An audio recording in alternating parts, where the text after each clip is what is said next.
From the depths of desperation to the heights of financial freedom, we unmask the stories of courageous warriors who battled their money monsters.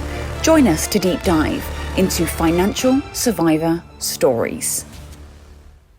Hey there everyone, hold on tight, it is Carly and this is Financial Survivor Stories. Today we delve into the dark underbelly of cryptocurrency, where fortunes rise and fall in the blink of an eye. Get ready to witness the gut-wrenching story of James, a man who risked it all and paid the ultimate price. Hi James. Hey, welcome. how you doing? I'm good, how are you doing? Good, very good. Apart from a broken foot at the moment, so A broken foot, a broken leg, and a broken soul, but you're ready to share your story. So I indeed. actually like to call you the person that I know that's always in the relentless pursuit of digital gold. Definitely, indeed. Right? How do you 100%. feel about that? Well, I just without further delay, I like to just get straight into it. I don't like to mess around. So I suppose let's share with everybody what initially attracted you to crypto. I'm actually a big fan of Tony Robbins. I think a lot of people are. They follow him around, like the motivational talks and stuff like that. And just one day, he just said something about a cashless society. And I'm a bit of a tech geek anyway. And, he did like a 2 or 3 minute video. They're very compelling. They're very inspirational. That drew me in. And that's what really started me doing some research. And then that sort of, unfortunately, it opened Pandora's box, and unfortunately that was me down the rabbit hole trying to figure out this new world that I knew nothing about. It didn't know what Bitcoin was. I didn't know about Silk Road and previous use cases of Bitcoin, if you will. And that really was an educational piece. And as most people know, once you're learning and growing, it's quite addictive, and you want to keep going. And I did. And I started looking at all the different. Well, I thought it was only one. I thought it was just Bitcoin. And then all of a sudden I opened this box, and then there's Ethereum, there's XRP, and there was all these other different cryptocurrencies, all different use cases. And back then they sort of inspirationally, they made sort of sense, really. But the big one that really caught my attention was a coin called Ethereum. Now, Ethereum is, let's call it, it's a coin, but it also has a smart contract in it. And that smart contract allows you to do lots and lots of different things, really. We'll talk about that towards more the end, because that's really, this story goes full circle in the sense of the smart contracts rescued me. But I had no idea that was the case when I first stepped into this world. So what were you hoping to achieve by cryptocurrency, by getting involved? What did it lead you down the road of? Because obviously we know that you lost a bit, but backtracking, what were you hoping to achieve? I didn't know, if I'm honest. Okay. I just seen this new technology. I'd done a TriCaster with a friend at work who's good at horses. I said, "Come on, give me some bets and stuff." And he gave me this TriCaster. I thought, okay, put like £2-3 on or whatever it was, and 500 quid came in. And I thought, oh wow, because obviously I'd had some oil shares that didn't go quite to plan either. And What happened there? What happened with the oil? just basically, I moved away from my strategy. I had a good strategy. I was in like 10 different companies, and then I consolidated into one. The risk was 6-1, and I thought it was worth it, but they missed by 350 meters while in Somalia, and that went a bit tits up, if I'm honest. So it's like I was looking for something else at that point. So this is shares that you had in a certain company, and obviously you lost initially on that. How much did you lose on that? 60 grand. £60,000, which is about $100,000. Aussie, Okay. yeah. Wow. Took me 3 or 4 years to financially recover from that, in the sense of I didn't go out, I didn't drink, I just saved my money again. I was like, right, okay, didn't win that time. It was a huge learning lesson, and it was just like, okay, I need to go again. What is the next thing? And that's when I come across cryptocurrency, and I honestly thought it was a 10 to 20 year play when I first seen it, because the technology was just, it blew my mind. I mean, I'll be honest, I was watching this video, and this guy called Italic, and he just had like a unicorn t-shirt on. He looked like most kids would bully him at school, but when he talked, I just thought, God, this guy really knows what he's talking about. I grasped the concept of smart contracts back then, but I wasn't clued up as much as I am now in terms of use case, and it's going to be trillions of dollars that will roll in from all this different technology and stuff.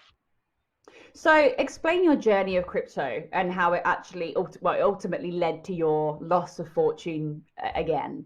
Explain that. Yeah, so I started off with like 500 quid, which was just a test bed really. I bought Ethereum at $8. Most people be drooling right now at those prices. How much is it worth now? It's probably, I don't know, Aussie dollars, probably 2,000 Aussie dollars.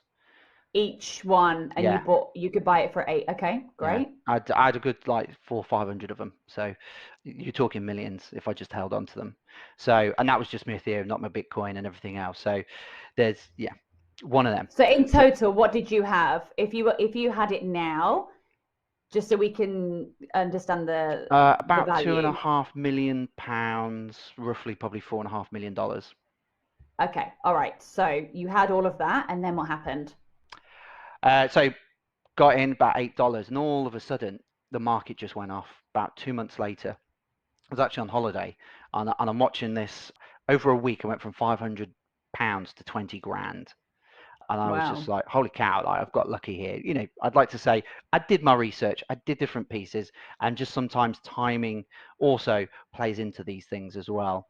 And it went up. It kept going up, and I was like, oh my God. And then I was then trying to take some other funds. I was trying to buy some XRP. I bought More. some Bitcoin. I thought, right, this is the time.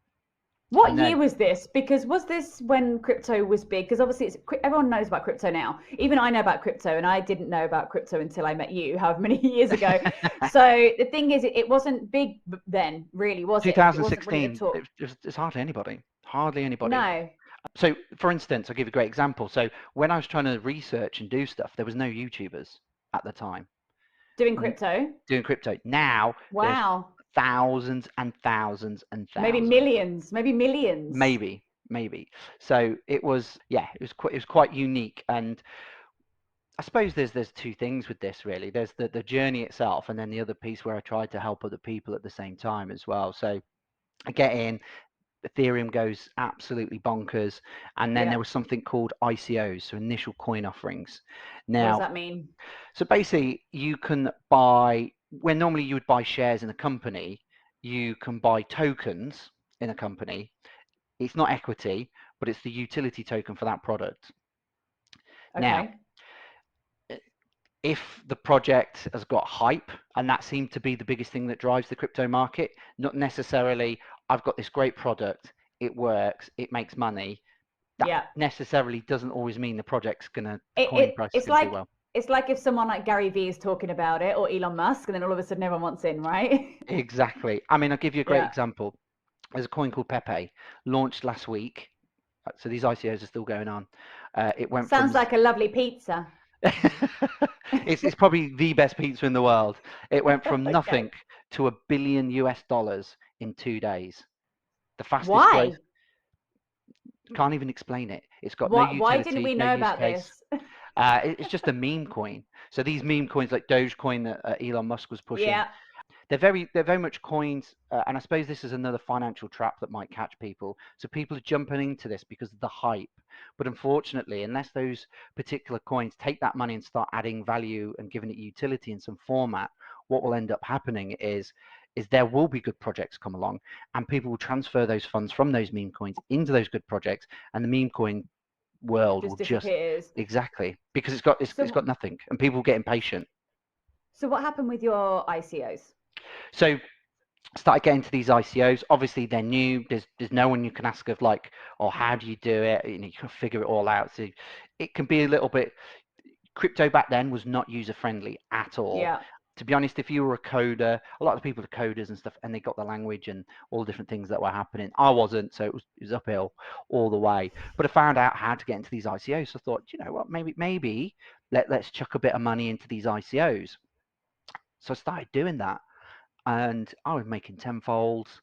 On put 5 grand in, get 50 grand back, and it But just went. when you're saying this money's going up, so you've got all this Ethereum, but Mm. and then you're using Ethereum to buy these ICOs, are Yeah, so that you? was the currency, So you're and not then actually taking the money out, you're just keeping it and moving it from place to place, yeah, essentially. so I take my Ethereum, I would give that to Project A. Project A would give me Yeah. the Project A token.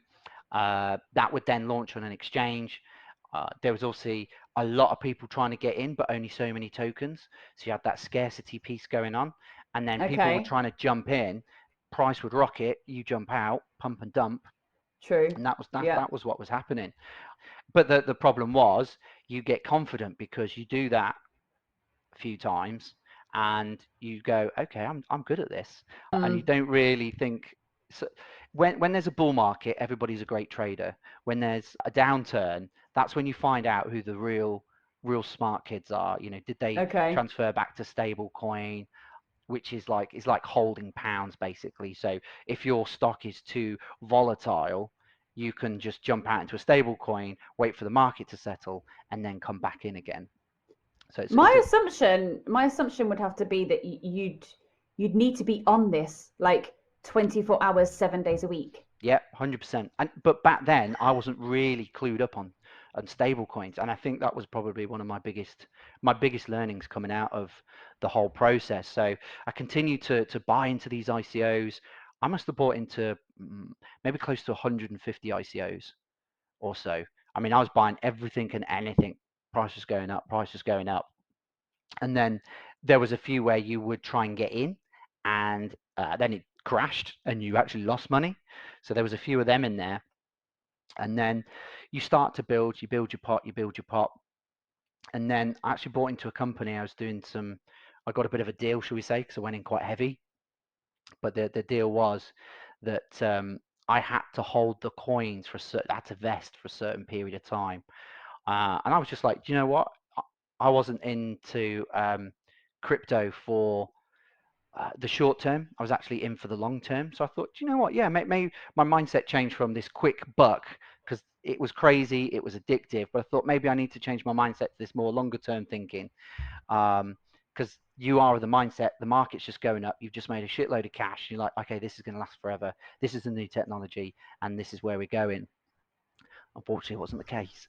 Got into this company, bought a significant share or boatload of How much did shares, you buy?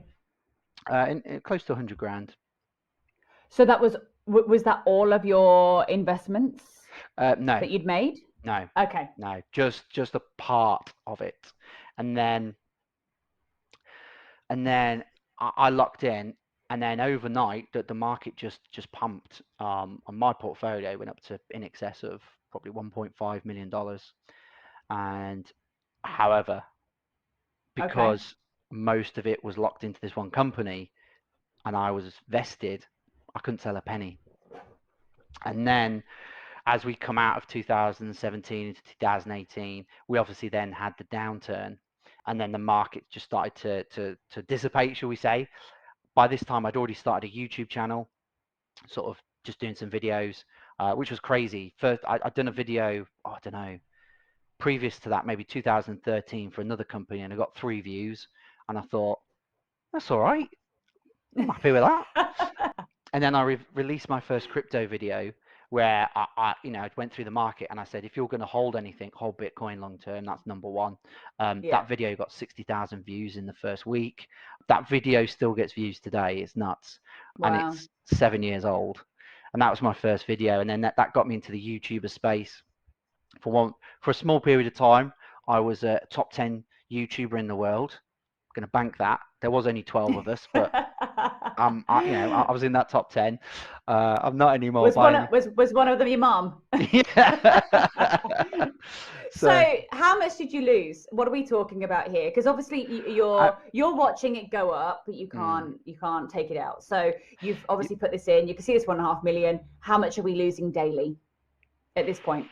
probably 50 grand. But the problem, I Oh suppose, my the other God. problem is while I was making the money, I was like, well, why can't I make more money? So then I was getting loans out. I was putting loans in, credit cards.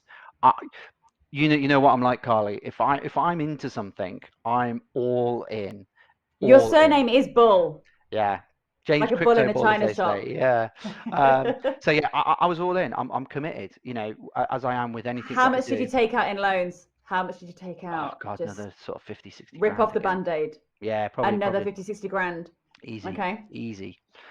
But And you're then good at obviously, it. You start understanding it. You know what you're doing. You can see it. You've been in the highs and the lows, and you know you've got good confidence, haven't you? And I'm assuming you've got good confidence in this company yeah. at this Like there point. was at this point, yeah, of course, I'd see the use case, I see everything with it.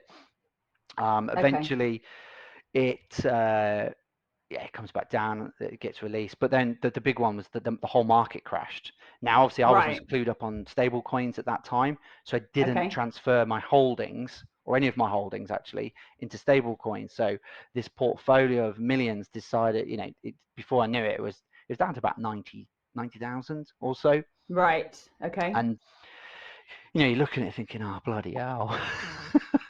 And then it goes down a bit more and a bit more. But that you get to a point where you just think, I've got to sit back, I've got to relax, I've got to just wait it out, if you will. And Do that was you would you say it's an addiction to a certain you extent? definitely get a rush off it. Like you can't not say you put 500 quid in, you get 20 grand out, and it's not a buzz. There's Yeah. definitely a buzz there. I think you have to be willing to lose and willing to pay the price, and that's the biggest thing. I think some people, I mean, there was a collapse of certain coins. That my story sounds like it's quite extreme, but I can tell you even more extreme stories in the sense that there was a coin called Luna, and that whole market just fell apart, which actually caused like the second sort of big crypto downfall. I was seeing people online sort of saying, I sold my house, I put 400,000 in, I took out Mm, loans, now I'm going to kill myself. You know, people, I think the whole thing of this is the greed piece. You've got to learn to measure that somehow, because greed can take over, and it took over with me. I thought, yeah, you know, all I thought yeah. about was retiring. You know, I was like Yeah. 35, and I thought, fuck, I can retire now. Brilliant. You know, do what I want, go around the world, spend more time with my son, and that's not Yeah. that was the core of what I was trying to achieve. Not really like the young kids, like, I want to get a Lambo and all this sort of nonsense. I just wanted a better life out of it, really. But But do you think that influencers or people that are online are showing the glorious ways of crypto to get people involved in it? So obviously it does go up and people make money, and then they 100%. pull out. The smart people, like you say, they pull out. You know, because I do worry about the young. And this is the reason why, when I heard your story, I was like, I really want to tell this, because there are so many young Mm, people that want a quick fix of everything, right? They see everything on Instagram, they see everything on TikTok. It takes like 5 seconds to make a cake. You know what I mean? Everything's so quick, you know, mm. and you can get like rich quick. And I have a bad feeling that, you know, there's a lot of young people that have potentially lost as well. You know, the little that they have, because these influencers and people are saying this is really good, this is really easy to get rich quick. I mean, do you think Mm. there's a problem there? 100%. And you know, I used to review projects and things like that. I think there's a big thing of what they call shilling, which is where people say you must absolutely get into this. If you're not going to make any money, and all these types of things. And there's definitely YouTubers out there, especially when people first started, everybody was shilling coins, pumping and dumping. You know, taking, like, I know people that took like a couple of bitcoins off projects for stuff. I charged for a couple, but generally I was doing it because I genuinely enjoyed it. So, you know, if you look at Yeah. my channel, there's loads of videos. Very few are paid for or sponsored, if you You will. helped a lot of people, actually. I think we should mention that and acknowledge it, because there are a lot of people, especially that wanted to get into it, that were. I remember sitting down with you at one point and thinking, absolutely not. That is way too hardcore for me at that time. But do you think, obviously you gave away a lot for free, you've Mm. lost a lot of money. Do you think, has it affected, you must have been working like so hard on it, like constantly, day and night. Do you think it's affected your relationship in your personal life? Um, no, because there was no one to have a relationship with, if I'm honest. I was so focused on Okay. doing it. I think it was more my health, because my health suffered because I was working full time.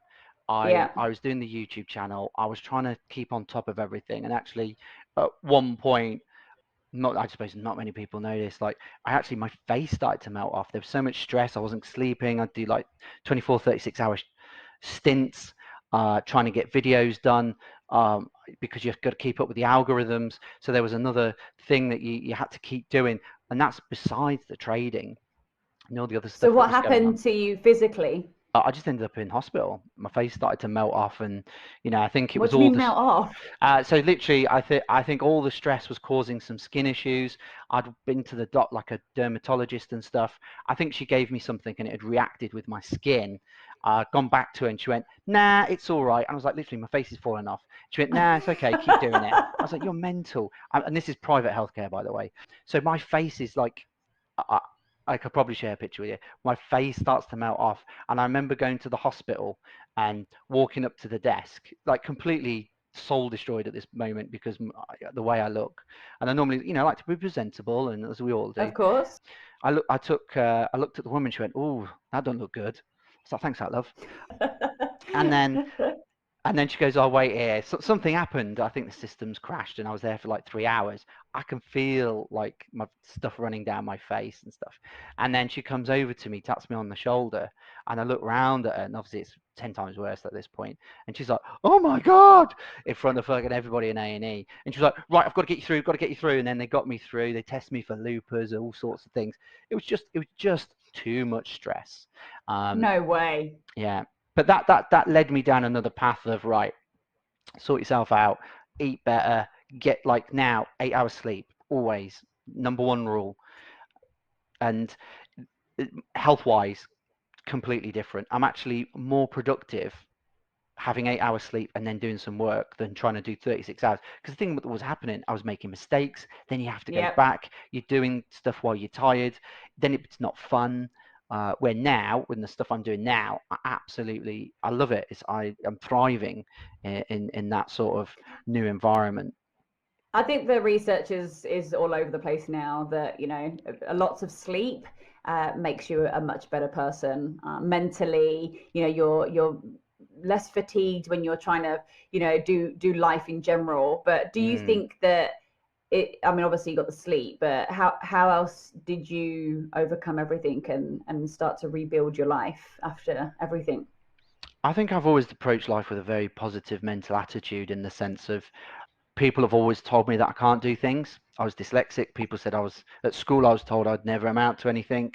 That was a bit of a driver. You know, out and about, people say, "Oh, you're a real nice guy," and stuff. No one thought I could be a cage fighter. "Oh, you haven't got it in you." And then when I won the British titles, people always say things, and I've always just gone, "Well, I'm going to prove you wrong." That's sort of my mentality, really. And I've always just had that tenacity to just, you know, it's the whole phrase, isn't it? It's not how many times you get knocked down, it's how many times you get back up. And I was 35 still. I've still got loads of energy, still got energy now at 43 to go and kick some ass and do some great things. You always see, like, there's these timelines of success, and it was like the Colonel was like 76 or something, hocking his chicken, and now it's a big global brand. So it's like you can do it at any age. It's just the mindset. I think with traditional jobs and work and everything else, we're sort of, "No, don't do that, just my mum says it all the time. She goes, "Oh, just stay at your job, it's good, you're at Cadbury's, it's a job for life." And no, nothing's a job for life anymore. And actually, I want a better life, and if I don't go out and create it, nobody else will. I've always had that drive and mindset to be better, because of just literally, you know, I'm dyslexic. Anything I've had to do in life, I've had to work twice as hard as somebody else. So my work ethic is probably the double of most people, but that's Yeah. my natural level, where most people's natural levels are a lot below. So actually, I'm able to achieve a lot more, just because that's always, I've known nothing else really, and You're that's a what. highly functioning person, like that Hmm. comes without question. So you do cage fighting. Do you think that, because obviously you went through a lot of mental health ups and downs, and Hmm. obviously your face fell off, so that was quite stressful. Yeah. Do you think the gym? I mean, obviously I say gym, but cage fighting for you. But do you think that outlet is really good to get over something. Like, for instance, let's talk about this being not an addiction, but maybe we could give someone else lessons that you've learned from it, or like the experience, and what advice you'd give to others.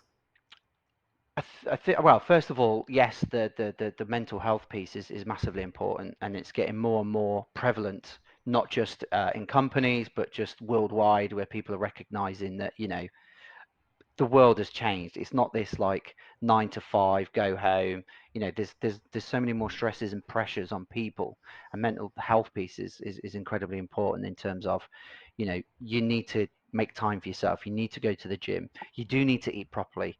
I mean, I work for a company, like, they're a snacking company, and I can't think of one product that we do that's healthy that I would want to eat and go, oh, I feel good. Um, Hey, they will look, make you we are feel. not going to diss Cadbury's on here, because I love dairy Cadbury's. milk I love is my Cadbury's. Yeah, favorite. it rocks. But I'm just, it's these things, like I get it. You got to be healthy. sugar, alcohol. That's another one. Yeah. I rarely drink now. I did work for some brewery companies and went to uni and stuff, and I think I did my quota back then. But later on in my life, and I suppose this is again party mentality. You could go out on Saturday night, but then you lose Sunday night, and then you feel a bit groggy Monday, so you don't really do anything. Where I don't really drink, so come Sunday, that's another big day I can go after it, and Monday I'm fresh to go for the start of the week again. So there's all these little things that you can piece together in terms of that sort of mental health piece. I suppose in terms of the The financial, cryptocurrency. yeah, the financial Yeah. side of things is where YouTubers themselves, be very Yeah. careful in terms of who you follow online. There are some good YouTubers and there's some shillers. There's some real big ones recently that have stopped pushing projects, just because it's hurting their brands, because some people want money, some people won't, but you need that small amount of people to then start spreading stuff on the internet, and that's there forever. Search engines, all the rest of it, and obviously algorithms are 10 times more likely to pick up negative things than positive things. So again, they're trying to move away from those types of things. Interesting. Is there anybody that you could recommend? If anybody wants to follow anybody, I would personally say Coin Bureau is very much a very informative channel. For me, it's probably the best one right now. There are some others out there as well. I think actually your side of the world, New Zealand, Crypto Lark, he's generally pretty good. And What yeah, about, is it only YouTube that you can get this information from? there's Twitter. Twitter's a massive crypto Okay. forum, if you will, if you want to. Elon. But again, the problem with that is Elon's in early. He then says, yeah, this coin. Everybody jumps in. He paid Yeah. for a rocket with Doge, and yeah, Elon got the money, but people that came in paid for that, not him. Yeah. Like, uh, you He's know, a brand at the end of the day. I mean, it's oh, easy for him, isn't it? So, it is. I suppose that's the other thing. You also had John McAfee as well. He was getting paid $1 million to promote coins, and he would just put it on his Twitter. Seconds later, that coin was just off on a wow. parabolic move. So there were some people in the space that had huge influence to be able to drive that. So again, it's being really mindful of that. Someone like a Coin Bureau, they're more informative. Okay. This is the information. This Yeah. is what's happening. They don't really say you must get into this coin. If you don't get into this coin, you're not going to make any money and Yes, all that sort of stuff. exactly. Those days have sort of gone. They're the old days. They're the Wild West days, because what's happening is there's a lot of regulation coming into the crypto space now, and that is going to fundamentally change how everything operates. You've got Binance, they're constantly having to change so many things. They've just lost their GBP withdrawal and deposit because of all the Wow. regulatory stuff. Yes, there's a lot of things going on, and What do you think about AI? Because I've seen that it's been advertising that it could actually do and buy and sell crypto for you. Do you think that's dangerous? the thing is, if I don't know enough about it to be able to go into it, obviously my new business partner Simon is very savvy in these areas, and he wants to build his own bots and stuff like that. So Right. they can work, but also, I mean, if you go on a lot of the platforms now, they have trading bots already. Not quite AI, but they're trading bots, and they do exactly the same thing. Obviously with the AI, I think it just learns a lot more and maybe a lot quicker. Faster. Yeah. Yeah. Um, s- So my next question was going to be, have you, I've just heard what you just said then. So I was going to say, have you found a healthy balance between cryptocurrency and normal life? Because at this point, you've lost how much in total? uh, well, if you look at the total, I don't know, it's a million. 1 million. Okay. But you just said that your business partner, because I would have assumed that you'd have distanced yourself from it entirely, but is that not the case, Oh James no. Ball? Oh no. You know Okay. me. I told you Right. when I get into something, I get into something. And the thing is, you watch Dragon's Den, and you've got all the Yes. dragons there. They've all got a story. This is the thing. All the stories, they all lost 1 million. Bizarrely, it's always like, oh, I lost it. It was always roughly about 1 million, and then I think that's important because it's like anything. If you get on a bike and you never fall off, Right. you Yep. never you just think, oh yeah, I'm the shit, man, and then you start doing Yep. jumps, and then you go fucking all over the shop. Yep. And I think this is the thing. You've got to go through a process. Yep. You've got to learn your trade. You've got to be a disaster before you become a master. And I was a disaster, but now I'm starting to get into the master side. But that's taken 7 8 years. But when I first started, I thought 6 months in, I'm the shit. But it's obviously not. You've got to learn those lessons. Yeah. I was going to say, what are you doing now then? What is it that Yes, that's you're brought me to a doing? very different place. So, I, you know, I love listening to different people. So, like Robert Kiyosaki, Rich Dad Poor Dad, and they talk about how you manage debts. And one of the biggest things I ever heard was, you know, you need to take an asset and grow it. That's the best way to make sort of money, if you will, in the long term. And I was just quite lucky because I'd always been a giver in the space. Like, if projects wanted help, I'd help them out. Want to do a YouTube video? Yeah, wouldn't charge them or anything like that, and just help them out and help the space generally. I did a crypto course at the very beginning. I charged for it, and eventually I just thought I don't feel right, and I ended up just putting it on my YouTube channel for free. So because I just seen people, like, I think mine was like $10, and people were charging same information $3,000, and people were buying it because it was like a Thai, whatever his name is, just someone with a bit of a name and a brand, and people would Yeah. buy into that bullshit. And I was just like, nah, this is going for free. People have the option then to see it. And it was one of my first videos, but all the information is still pretty relevant. And then through that, I had a private group and just started talking to one of the lads there. And I was like, I've always wanted to do my own project. I've done literally everything you can do. I've done mining. I had Bitcoin machines hanging out a window in my Weren't you flat. on the news? You were I on was the on the news at yeah, one I point was on actually TV. yeah, BBC call me up every now and again and just say, oh, like even just one, they came around because obviously they were fascinated by the Bitcoin machines and everything else that had going on in the flat. My flat was very warm for a long time. Uh, it's like, Could have um, helped assisted to your face falling off potentially. yeah, I don't probably. know. Yeah, and then they used to phone me up and say, right, we've got so and so, they're telling us this story. Can you just do a bit of research and just find out if that's true? And yeah, so I did quite a bit for the BBC in that sense, like the West Midlands one. So that was good. But then I met Simon, and we wanted to do our own project really, and we started to look at some different elements. Now Sai's a global head of a fintech company, so he's incredibly, when it comes to the technology side, and Okay. actually he has designed some real out there stuff. So within the Abu Dhabi market, he's created the first ever crypto surveillance software. There's some very, Wow. well, probably the biggest exchange in the world has been to him to talk about these things, because obviously the regulations coming in. He works with the FCA, he works with the banks. He's got his finger in so many different pies, and we started talking about different projects that we could do, and Okay.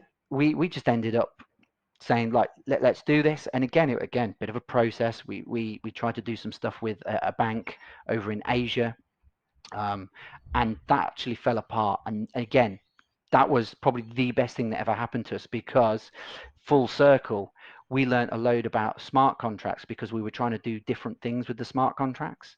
And then we figured out that we could, smart contract isn't just for information. We could actually use it as a messaging protocol. And this is huge because obviously when the banks talk to banks can't talk to each other like we're talking to each other now. They have to use these messaging protocols. And actually we figured out that we could use the blockchain to do that, and at a fraction of the price, and it's quicker. So Okay. we started to build then a business around that. We put some white papers together.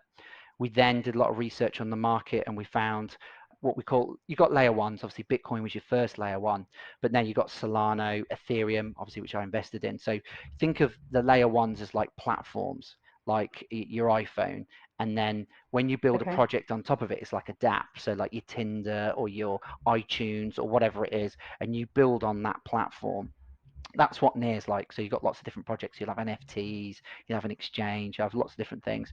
We've decided to use them because they've got this fantastic model. So ICOs aren't as prevalent as they used to be. Okay. And what a lot of the projects are doing now to get people to say move away from Solana or Ethereum is say, hey, come and build on us. We'll give you a grant.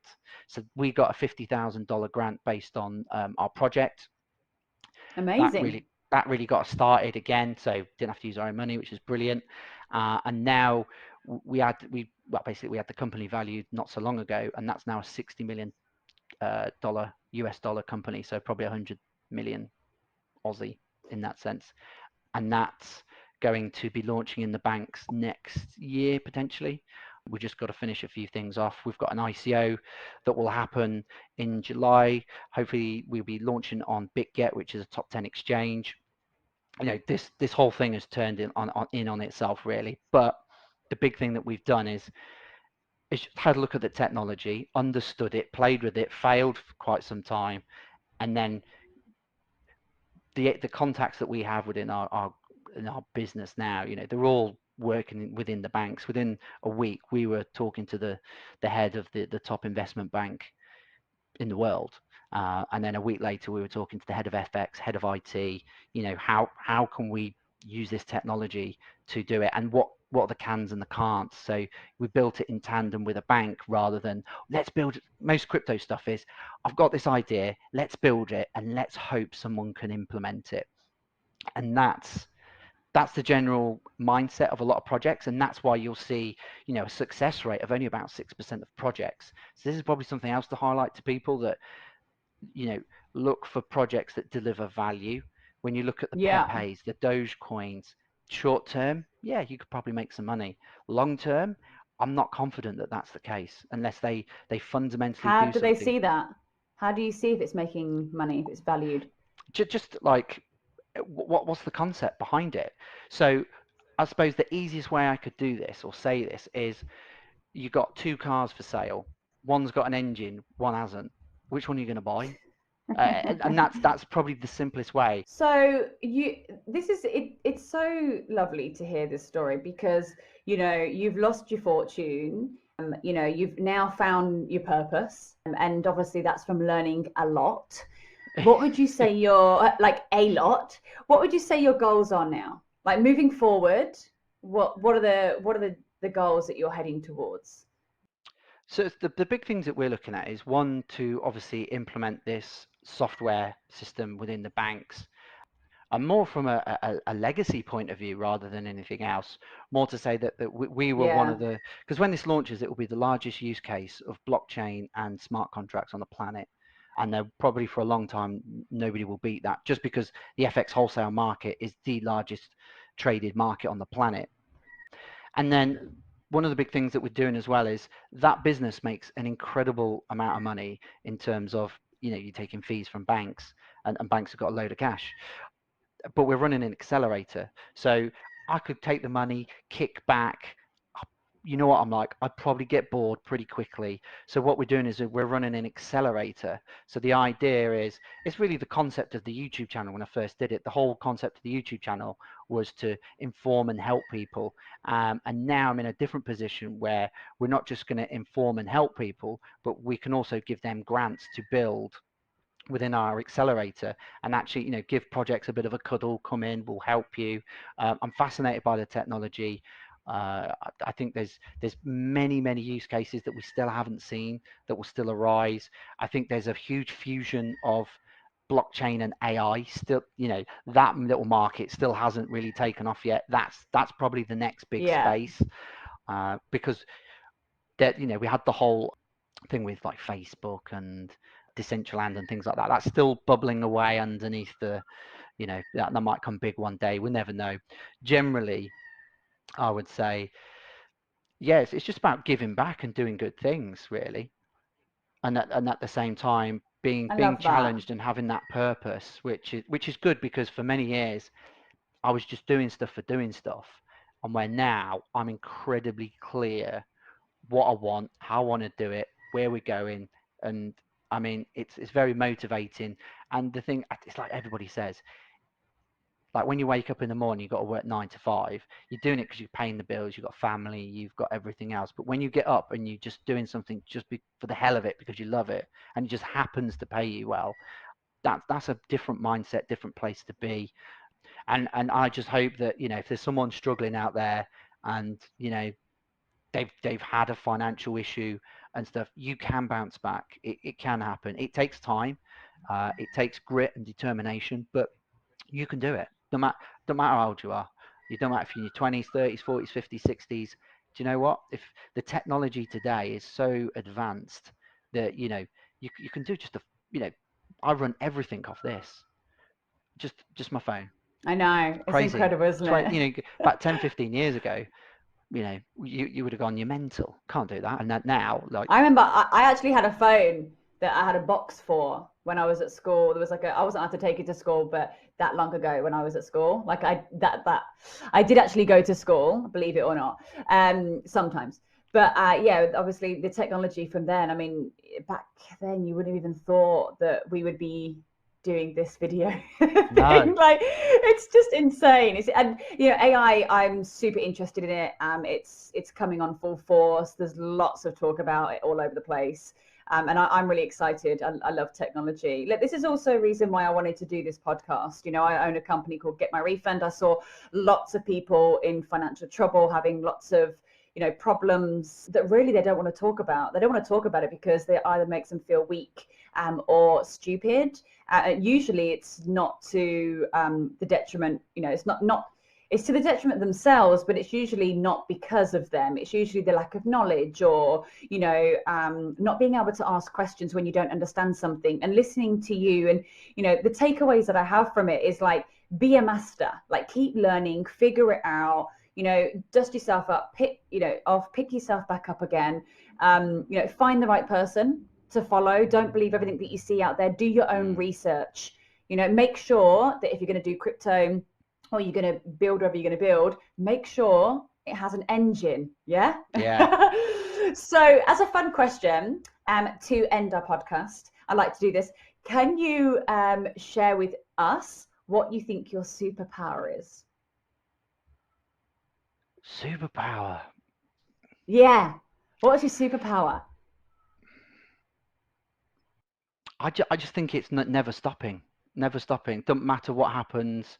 Chop my legs off. I don't know if you've seen the uh, what's it called? Hang on, you've only got Oh one yeah, leg at the moment, have you I not?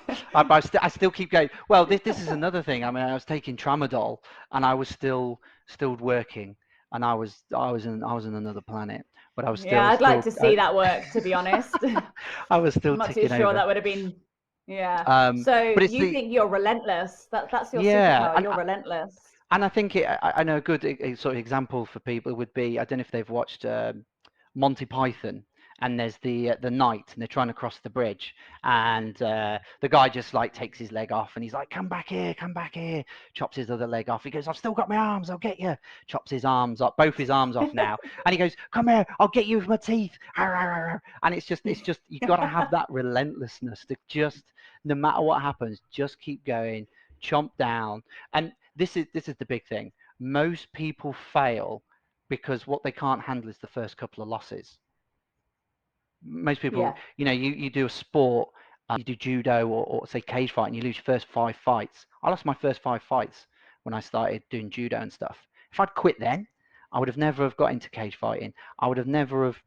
I knock about with people like Leon Edwards and Fabian Edwards and all those guys, and stuff now, and get to train with those people. And you know, part of my journey back was actually going and training at Team Renegade and my outlet and stuff. You know, if I just stopped at that first 5, my life would have been completely different. I mean, I've had the pleasure of training with some fantastic people, Brad Pickett, and yeah. So you don't give up. you've got to keep going. You've got to have maybe 100 failures to get one success, but that one success will change your life.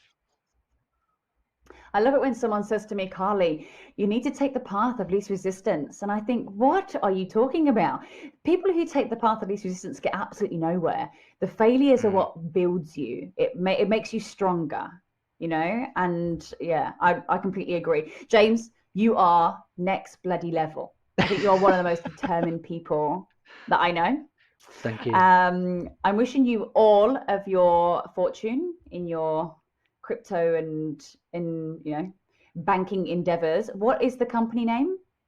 The company name is Walk, WALC, Well, and that is walk.io, great. which is our website, and we'll hopefully be launching on BitGet in probably July, maybe August is the sort of timelines right now. Okay, well, we'll link everything down below, including some resources, and yeah, just to make sure that everybody knows where to go to. And look, we hope that this story has inspired the viewers just to take control of their own financial situation and to seek help if you're facing any financial problems or abuse or struggles. And just make sure that you like and follow us for more inspiring stories like this one, because they will be coming up. And also, if you think you have a financial story that you want to share with us, hit me up on Financial Survivor Stories on Insta or Facebook, whatever, to get involved on the podcast. So thank you, James. No, thank you, Loved Callie. having you on, and we'll speak to you soon.